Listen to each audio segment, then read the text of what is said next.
Now on News 12, a Rockland County town and police officials hit with a federal lawsuit over alleged racial profiling and illegal surveillance.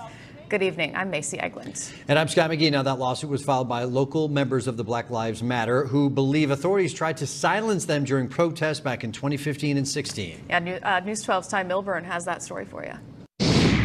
Black Lives Matter! When the Rockland and Orange County chapter of Black Lives Matter held a series of public protests in 2015 and 16, they insist it was only to voice their frustration over the growing number of unarmed black men being killed by police. Please don't tell me my boyfriend just went like that. It's about us having peaceful rallies to share our stories about what has happened to black people. What organizer Vanessa Green didn't know at the time is that according to a letter that town supervisor George Homan wrote to the U.S. attorney, she and Black Lives Matter members were being closely watched by cops, as were their social media accounts, and their names run through a criminal database and then sent to federal authorities. When I found out that we had been surveilled, another part of my heart was taken.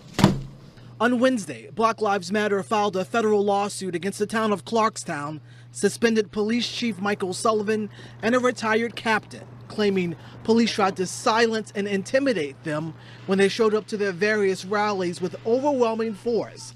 They also claimed that the secret surveillance operation violated their civil rights. Unless you were under suspicion, have reasonable cause that any of the members of the organization was involved in criminal activity, then it's not justified and it's illegal. Black Lives Matter did not put a dollar figure on this lawsuit, but they say they are suing Clarkstown to send the message that they deserve to be treated like everyone else.